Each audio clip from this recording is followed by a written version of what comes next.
Hey everyone, Mr. Sujano here, your source for gaming, tech, emulation, and open source news. Let's get started.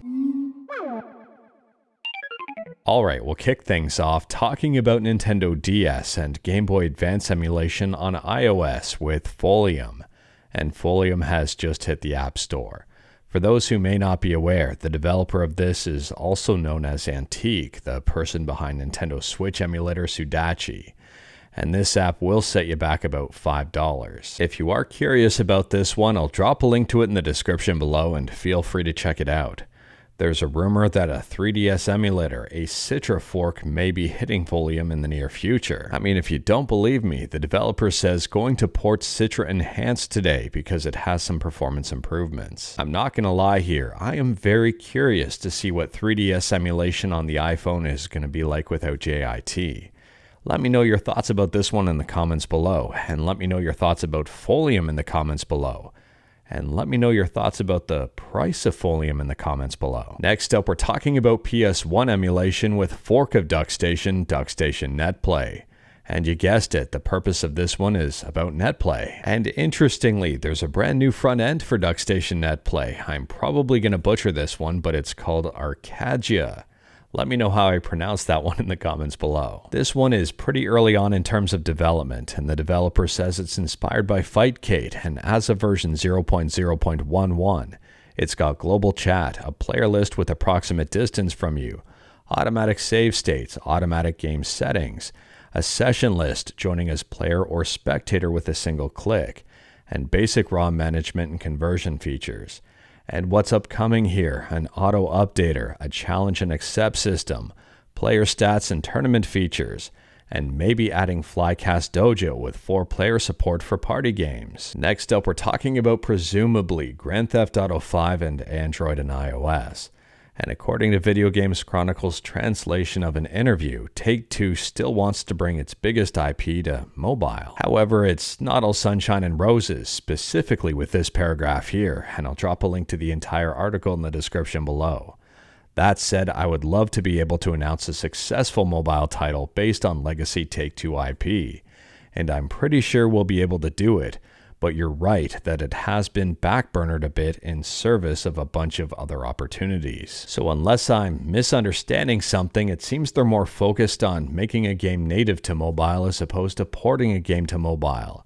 In which case options like Winlator or Mobox or the upcoming Cassia might be the best thing. Next up, we're quickly talking about Tomba Special Edition.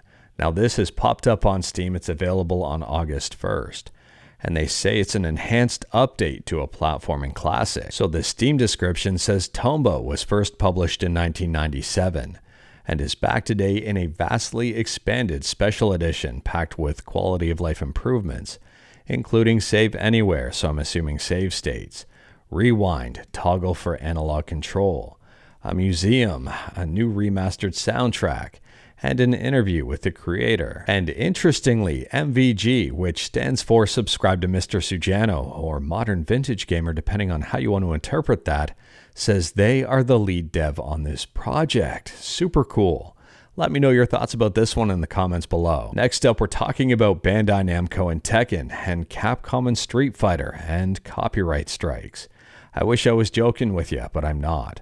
According to Perfect Legend, who is well known as a successful fighting game player, says Street Fighter and Tekken are both doing copyright strikes on channels now. Pack it up, it's over.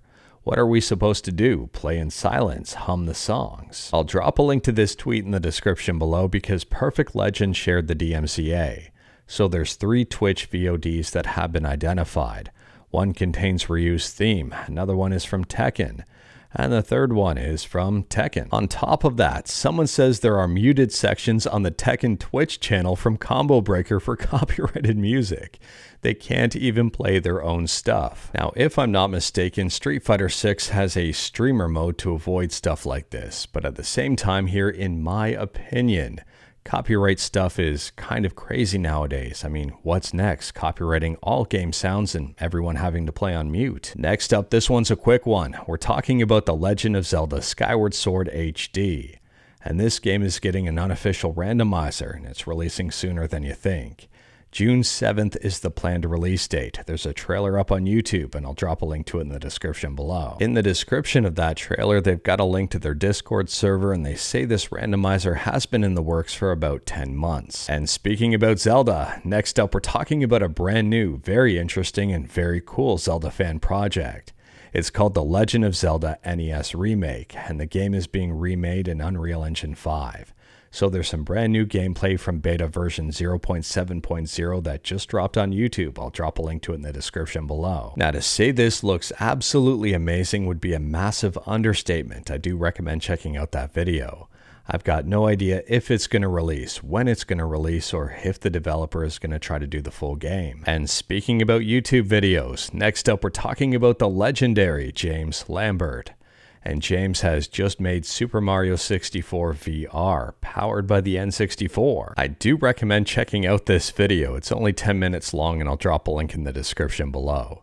Interestingly here, he says the VR effect does not necessarily help Super Mario 64 out at all, and he got motion sick in the process. Now, at the end of his video, he showcased an indie game that really piqued my interest. It's called Bizzed, and it's currently 35% off. I'll drop a link to this in the description below as well. And speaking about developing stuff, next up we're talking about PS4 emulation with psOff, and psOff is still very early on in terms of development, but it seems like they're making progress. So at the time of filming, version 0.5 just dropped. It's got a bunch of bug fixes, a bunch of improvements and optimizations and implementations.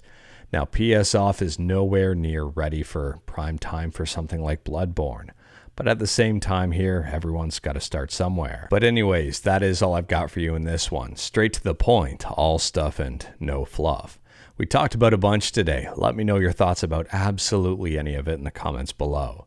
If you liked this video, leave a like. If you didn't like this video, leave a like. Hit that subscribe button, check out my other videos. Don't tempt fate, save your state.